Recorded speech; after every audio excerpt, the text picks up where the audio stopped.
श्री शिवाय नमस्तुभ्यं। ब्रह्मा विष्णु को भगवान शिव के शब्दमय शरीर का दर्शन।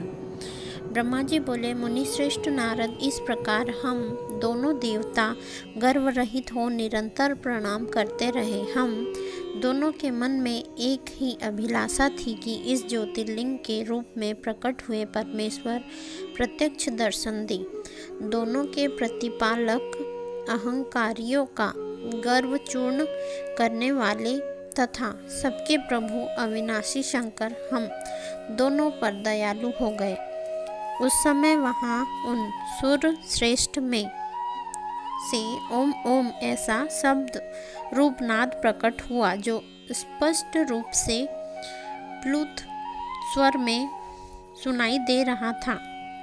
जोर से प्रकट होने वाले उस शब्द के विषय में यह क्या है ऐसा सोचते हुए समस्त देवताओं के आराध्य भगवान विष्णु मेरे साथ संतुष्ट चित्त से खड़े रहे। वे सर्वथा बैर भाव से रहित थे। उन्होंने लिंग के दक्षिण भाग में सनातन आदि वर्ण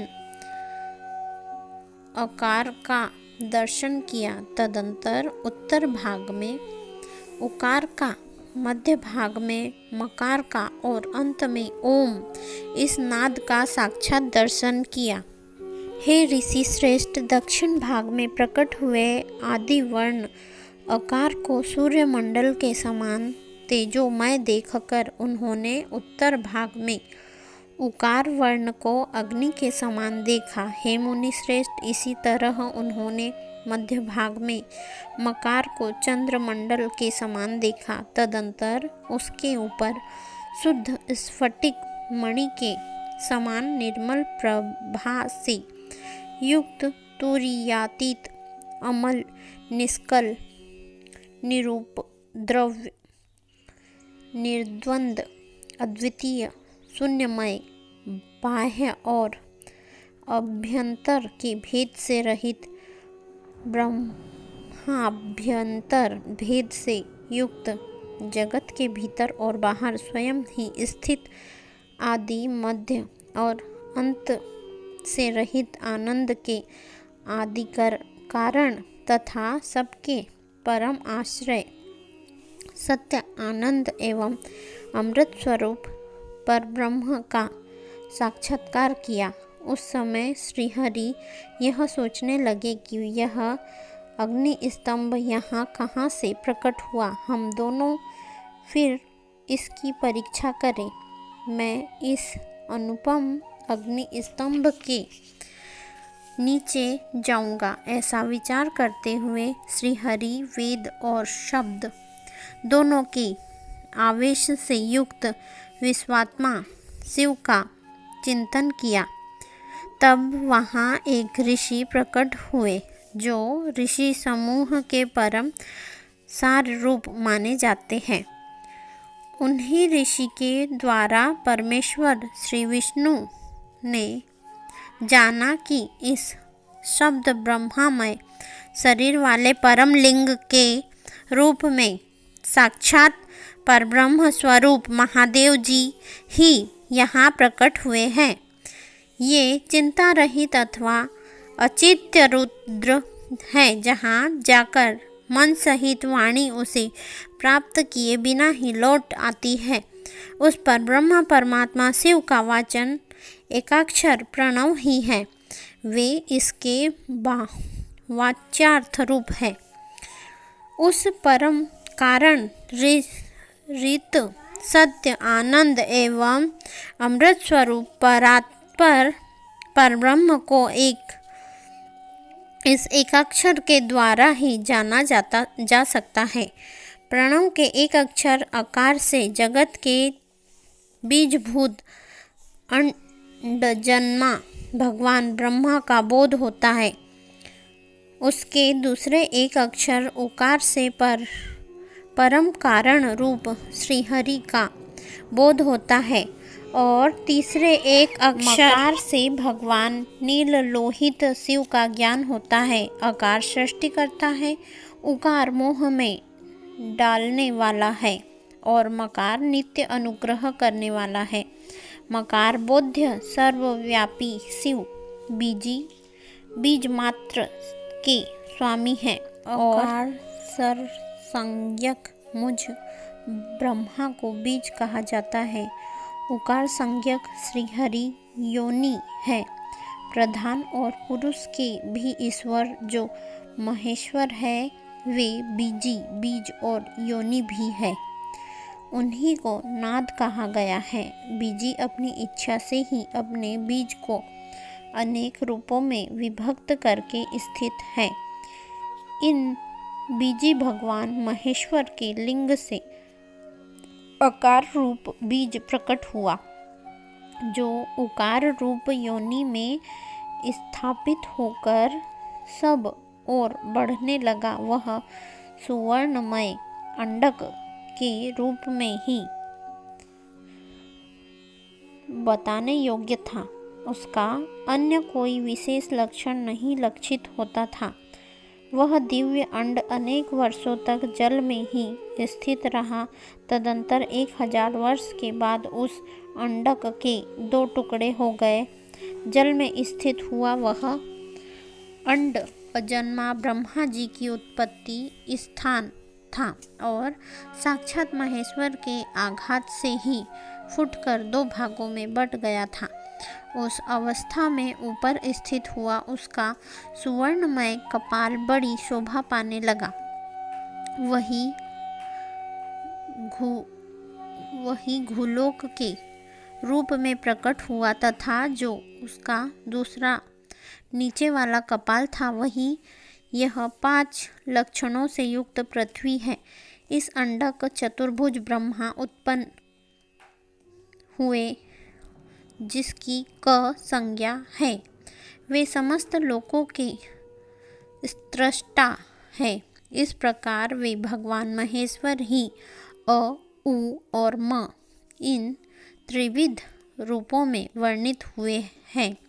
इसी अभिप्राय से उन ज्योतिर्लिंग स्वरूप सदाशिव ने ओम ओम ऐसा कहा। यह बात यजुर्वेद के श्रेष्ठ मंत्र कहते हैं। यजुर्वेद श्रेष्ठ मंत्रों का यह कथन सुनकर ऋचाओं और साम मंत्रों ने भी हमसे आनंद पूर्वक यह कहा, हे हरे, हे ब्राह्मण, यह बात ऐसी ही है। इस तरह देवेश्वर शिव को जानकर श्रीहरि से शोभित होने वाले उन महेश्वर देवता स्तुवन किया। इसी बीच में विश्व पालक भगवान विष्णु ने मेरे साथ एक और भी अद्भुत एवं सुंदर रूप को देखा। हे मुने, वह रूप 5 मुखों और 10 भुजाओं से अलंकृत था। उनकी कांति कर्पूर के समान गौर थी। वह नाना प्रकार की घटाओं से और भांति भांति के आभूषणों से विभूषित था। उस परम उदार पराक्रमी और महापुरुष के लक्षणों से संपन्न अत्यंत उत्कृष्ट रूप का दर्शन करके मेरे साथ श्रीहरि कृतार्थ हो गए। तत्पश्चात महेश्वर भगवान महेश प्रसन्न होकर अपने दिव्य शब्दमय रूप को प्रकट करके हंसते हुए खड़े हो गए। हस्व आकार उनका मस्तक और दीर्घ आकार ललाट है। इकार दाहिना नेत्र और इकार बाया नेत्र है। उकार को उनका दाहिना और उकार को बाया कान बताया गया है। ऋकार उन परमेश्वर का दाया कपोल है और ऋकार उनका बाया कपोल है। ल और ल ये उनकी नासिका के दोनों छिद्र है। एकार एवं सर्वव्यापी प्रभु का ऊपरी ओष्ठ है और एकार अधर है। ओंकार तथा ओकार, ये दोनों क्रमशः उनकी ऊपर और नीचे की दो दंत पंक्तियां हैं। अंग और अह उन देवाधिदेव शूलधारी शिव के दोनों तालु है।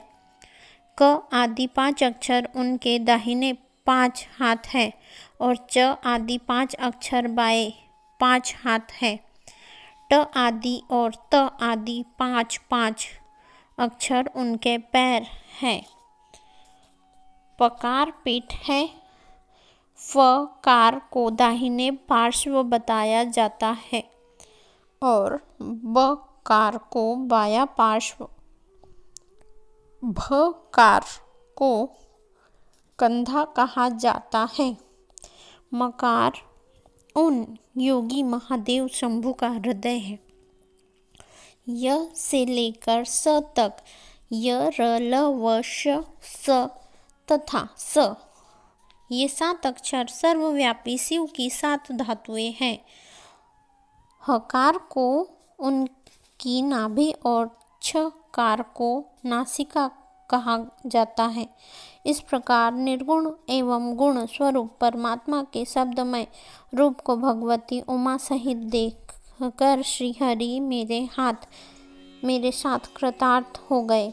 इस प्रकार शब्द ब्रह्मामय शरीरधारी महेश्वर शिव का दर्शन पाकर मेरे साथ श्रीहरि ने उन्हें प्रणाम करके पुनः ऊपर की ओर देखा।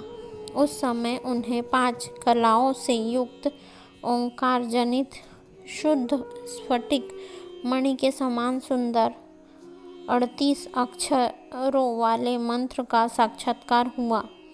पुनः संपूर्ण धर्म तथा अर्थ का साधक, बुद्धि स्वरूप, अत्यंत हितकारक एवं सबको वश में करने वाला गायत्री नामक महान मंत्र लक्षित हुआ। वह 24 अक्षरों तथा 4 कलाओं से युक्त श्रेष्ठ मंत्र है। पंचाक्षर मंत्र नमः शिवाय 8 कलाओं से युक्त है। अभिचार सिद्धि के लिए प्रयोग किया जाने वाला मंत्र 30 अक्षरों से उत्पन्न है, किंतु यजुर्वेद में प्रयुक्त मंत्र 25 सुंदर अक्षरों का ही है। यह 8 कलाओं से युक्त तथा सुश्वेत मंत्र है, जिसका प्रयोग शांति कर्म की सिद्धि के लिए किया जाता है। इस मंत्र के अतिरिक्त 13 कलाओं से युक्त जो श्रेष्ठ मंत्र है, वह बाल, युवा एवं वृद्ध आदि अवस्थाओं में आने वाले क्रम के अनुसार उत्पत्ति, पालन तथा संहार का कारण रूप है। इसमें 61 वर्ण होते हैं। इसके पश्चात विष्णु ने मृत्युंजय मंत्र, पंचाक्षर मंत्र, चिंतामणि मंत्र तथा दक्षिणामूर्ति मंत्र को देखा।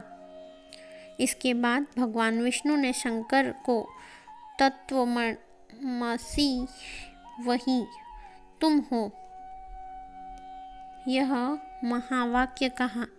इस प्रकार उक्त 5 मंत्रों को प्राप्त करके वे भगवान श्री हरि उनका जप करने लगे। इसके पश्चात ऋक्, यजु, साम रूप वर्णों की कलाओं से युक्त ईशान, ईशो को मुकुट, पुरातन पुरुष, अघोर हृदय, मनोहर, सर्वगुहा, सदाशिव, तांडव नृत्यादि कालों में वाम पाद पर अवस्थित रहने वाले महादेव, महान सर्पराजकों, आभूषणों के रूप में धारण करने वाले, चारों ओर चरण और नेत्र वाले, कल्याणकारी, ब्रह्मा के अधिपति, सृष्टि स्थिति संहार के कारणभूत वरदायक सांब महेश्वर को देखकर भगवान विष्णु प्रसन्न मन से प्रिय वचनों द्वारा मेरे साथ उनकी स्तुति करने लगे। इस प्रकार से शिव महापुराण के अंतर्गत द्वितीय रुद्र संहिता के प्रथम खंड में सृष्टि उपाख्यान में शब्द ब्रह्मा तनु वर्णक नामक 8वां अध्याय पूर्ण हुआ। श्री शिवाय नमस्तुभ्यम। आने वाले अध्यायों को जानने के लिए चैनल सब्सक्राइब करें तथा बेल आइकन प्रेस करें। धन्यवाद। श्री शिवाय नमस्तुभ्यम। कमेंट में ओम नमः शिवाय जरूर लिखें।